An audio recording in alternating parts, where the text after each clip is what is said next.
오늘 함께 보게 될 본문은 열왕기하 1장에서 3장까지의 내용이 될 것 같습니다. 오늘부터 열왕기하 본문이 또 새롭게 시작되는데 열왕기상과 큰 맥락의 주제는 다르지 않습니다. 여전히 포로 가운데 잡혀있는 이스라엘에게 어쩌다가 우리가 이렇게 되었는가, 왜 우리는 하나님의 백성임에도 불구하고 이 나라의 포로가 되어서 붙잡혀 왔는가, 왜 예루살렘은 망하게 되었는가, 여기에 대한 답을 하나님께서 역사를 통해 주고 계신 것입니다. 특별히 오늘 우리가 1장에 보게 되면은 이제 아하시아, 그러니까 아합 왕의 아들이 병들어서 바알에게 신탁을 하러 가는 그 장면 속에 하나님께서 계시는 그 땅에 하나님을 찾지 않는 아하시아의 이 불신을 하나님 심판하신 장면이 쭉 기록되어 있습니다. 다른 신을 의지한 그가 어떠한 종말을 맞이하는지를 통해서 하나님의 믿음을 다시 한번 도전하고 계시고, 죄송해요.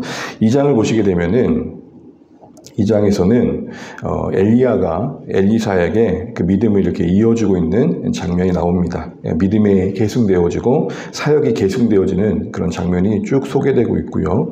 3장에서는 아하시아와 그리고 이스라엘, 유다, 에돔 세 왕이 이렇게 함께 아하시아의 아들 여호람과 그리고 유다 왕 여호사밧 그리고 에돔 왕 세 명이 모압 전쟁을 벌이는 그 장면이 기록되어 있고, 엘리사의 도움으로 그 과정에서 이루어진 그 승리의 이야기가 담겨져 있습니다.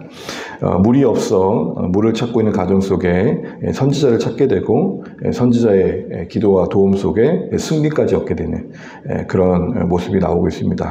그런 중에 오늘 우리가 읽은 2장 내용을 좀 우리가 한번 살펴보고 싶은데요. 우리가 23절 보시게 되면은 보시는 것처럼 유명한 사건의 내용이 담겨 있죠. 엘리사가 베델로 돌아오고 있었습니다.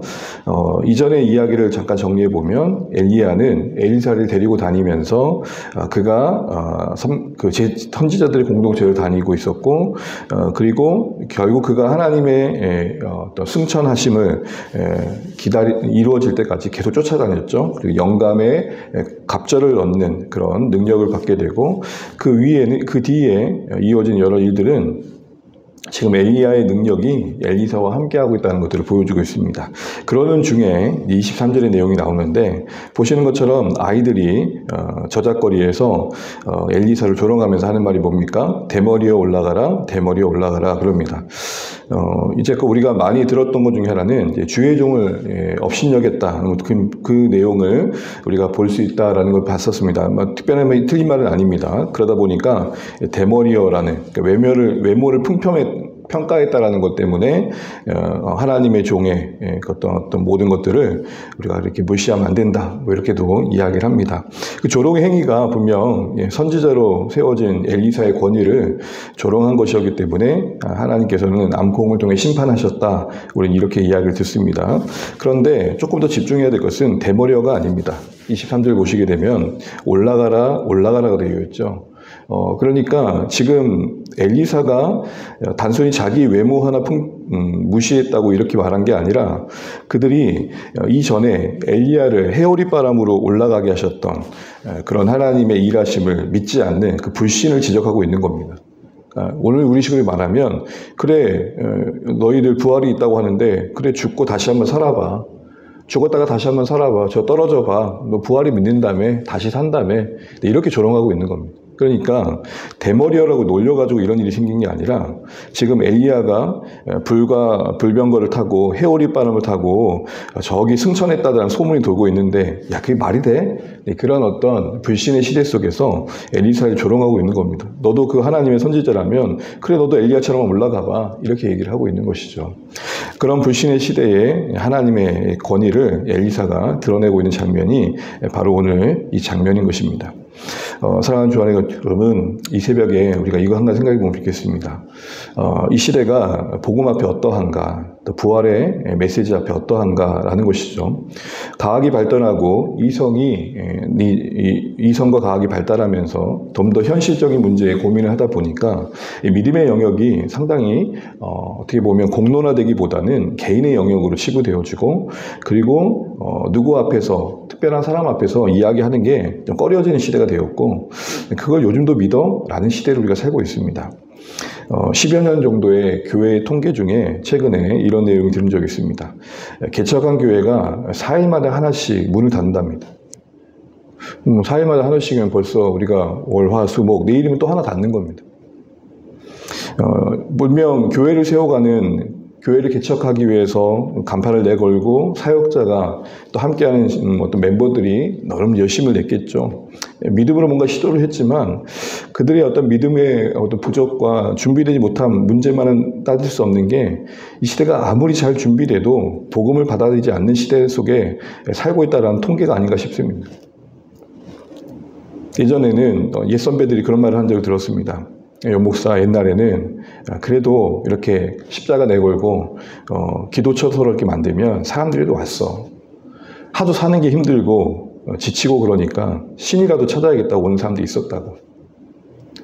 요즘 그렇게가 쉽지 않지. 그렇습니다. 사랑하는 주 안에 가진 여러분, 우리 불신의 시대에 살고 있다는 걸 알아야 됩니다. 어떤 노력과 최선, 애씀, 탁월한 프로그램만의 문제가 아닙니다. 아무리 갖추고 있어도 이 불신의 시대에 오늘 엘리야야 너도 올라가 봐 라고 조롱한 시대에 우리가 살고 있습니다. 적어도 이때는 그래도 암콩이라도 나타났죠. 근데 우리가 할 수 있는 최선은 뭡니까? 견디는 거 아닙니까?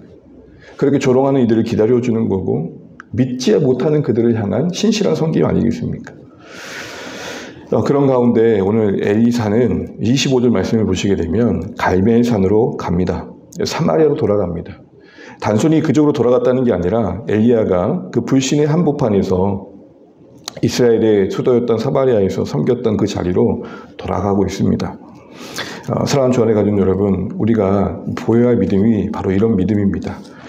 그때나 지금이나, 아니 지금은 더한 불신의 시대 속에 우리가 살고 있고, 그런 상황 속에서 조롱하는 이들 앞에 암콩이라도 나타나서 그들을 하나님께서 그때그때 자신의 하나님의 어미하심을 드러내주면 참 좋겠는데, 그 권위를 경멸한 이 시대에 사실 그런 일들이 일어나지 않는 게 더 답답하죠. 그러나 그런 시대 속에 우리는 묵묵히 엘리사가 사마리아로 갔듯, 그래서 그 어두움의 한복판에서 하나님의 사역을 이어갔듯 우리는 계속해서 그 믿음을 계승해 가야 될 것입니다.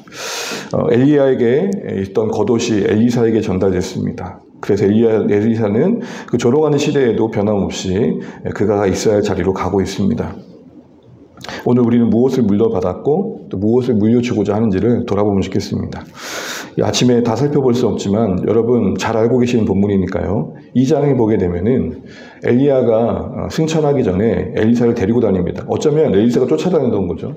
그만 와라 해도 어떻게든 엘리야의 그 승천하기 전에 그 영광스러운 모습을 보이려고 따라다닙니다. 그래서 베델에 갔다가 그 다음에 여리고로 갔다가 그 다음에 요단으로 갑니다. 그 요단 강가에서 승천하게 되죠.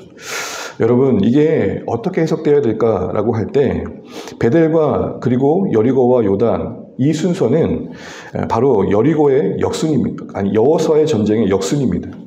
가나안 땅을 정복할 때 요단으로 들어왔고 그 다음에 여리고로 갔고 그 다음에 베델로 갔습니다. 이 역순이란 말이 무슨 말이죠? 그리고 다시 요단에서 물을 가르며 엘리사가 사역을 시작하는 이 장면이 뭘 말할까요? 되짚어 본 거죠. 이 가나안 땅을 하나님께서 어떠한 은혜 가운데 능력 가운데 주셨는가를 되짚어 봅니다. 역사신앙을 알려주는 겁니다. 이 땅이 거저 주어진 게 아니라 하나님의 은혜 가운데 주어졌다는 것을 알려준 거였습니다. 그리고 다시 여호수아가 가나안 땅 들어올 때 그 자리에서 다시 새로운 마음으로 엘리사가 요단을 가르고 이 이스라엘 땅으로 들어온 것입니다. 역사적인 신앙이 계승되어지고 그리고 새로운 믿음으로 다시 한번 이 불신의 시대를 타개할 수 있는 믿음의 사람을 세우는 게 참 중요하겠다 싶습니다. 건물을 세우고 프로그램을 갖춰가는 것도 중요하겠지만 이 불신의 시대를 타개할 수 있는 것은 잘 믿음으로 준비된 사람 아니겠습니까? 올곧은 믿음과 진실한 삶과 변함없는 사랑으로 이 불신의 사기를 타개하고 끌어안을 수 있는 믿음의 사람들이 세워지는 것, 그게 바로 엘리야가 엘리사를 세운 장면일 것입니다. 그런데 여러분, 오늘 우리의 믿음은 어떻습니까? 오늘 여러분 우리가 읽지 않았는데 엘리야가 승천한 뒤에 그 남겨진 제자들의 모습을 보게 되면 참 재밌습니다. 우리 14절만 읽고 말씀을 맺도록 하겠습니다. 네, 16절입니다. 16절입니다. 22장 16절입니다. 그에게 이르되 당신의 종들에게 용감한 사람 50명이 있으니 청하건대 그들이 가서 당신의 주인을 찾게 하소서. 염려하건대 여호와의 성령이 그를 들고 가다가 어느 산에나 어느 골짜기에 던지셨을까 하나이다 하니라. 엘리사가 이르되 보내지 말라 하다. 무슨 말이죠? 지금 엘리야가 승천한 뒤에 지자들이 지금 걱정하는 겁니다. 위로 하늘로 올라가다가 떨어졌으면 어떡하냐고. 웃긴 게요. 이들이 어떤 사람인 줄 아세요? 바로 앞에 보게 되면 엘리사가 엘리야를 쫓아다닐 때 그 베델과 여리고 각각의 제자들은 뭐라고 말하냐면 당신 아십니까? 지금 이 엘리야를 당신 머리 위로 데려가신다고 합니다.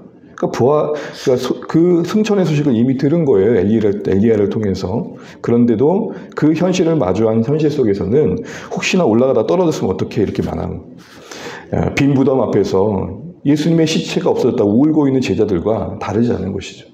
정리하겠습니다. 사랑하는 주 안에 가족 여러분, 오늘도 대머리야 올라가라. 대머리야 올라가는 시대에 살고 있습니다. 대머리야가 중요한 게 아니라 올라가라가 중요합니다. 그래, 부활이 있다고? 죽은 자 가운데 사흘 만에 다시 산 일이 가능해? 그게 과학적으로 증명돼? 이런 시대에 우리가 살고 있고 앞으로 더 할 것입니다. 아무리 애써도 안 되는 시대를 우리가 지나고 있습니다. 이럴 때 우리가 살아갈 대안은 뭡니까? 되짚어 보는 겁니다. 하나님께서 조선이라는 이 땅에 어떻게 복음을 가져다 주셨는가? 하나님이 조선을 사랑하사 어떤 은혜와 능력으로 이곳에 이러한 교회를 세우셨는가? 그리고 그 역사를 아는 신자들을 세워가야 됩니다. 짚어보십시오. 하나님의 은혜 없이 우리가 이룬 것들이 있었는가? 사실은 우리가 더한 것보다 그 더 큰 은혜로 우리와 함께 하셨던 하나님 아니겠습니까? 기도의 자리를 지키고 여전히 하나님은 살아계시다는 믿음을 지키고 대머리야 올라가라 대머리야 올라가는 이 시대에 부활의 믿음을 보일 수 있는 신자들이 이 시대에 하나님의 일하심의 통로가 될 것입니다. 더 힘들어진 시대에 살고 있습니다. 4일 만에 한 번씩 교회가 문 닫는다고 하지 않습니까? 그런 시대 속에 주 안의 교회가 서 있습니다. 심각할 필요는 없겠지만 적어도 우리는 이 시대의 엄중함을 깨닫고 하나님의 은혜 안에 자유하되 정말 이 시대를 긍휼히 여기는 마음으로 하나님의 능력을 신뢰하면서 내 자신부터가 올곧은 믿음으로 살아내는 그런 은혜가 필요하지 않을까 싶고 우리도 그런 믿음의 어떤 은혜들을 겉옷을 물려줬던 엘리사에게 물려줬던 것처럼 그 믿음을 물려주는 교회로 세워가야 되지 않을까 싶습니다. 우리는 이 땅에 있다 사라지겠지만 오직 영광의 이름, 오직 주 하나님의 이름은 영원히 높임받도록 계속해서 믿음의 사람을 세워가는 일들에 우리의 존재와 우리의 공동체와 우리 삶이 쓰임받을 수 있도록 이 새벽에도 기도하시면 좋겠고 하나님 대머리에 올라가라고 외치는 이 시대 속에 믿음 지키고 내 자신부터가 하나님의 능력을 의지하게 도와주시고 이런 불시대의 시대를 타개할 수 있는 얼굴도 믿음의 사람들이 주 안의 공동체 중에 세워가게 해달라고 기도하시는 이 아침 되시기를 간절히 바랍니다. 기도하겠습니다.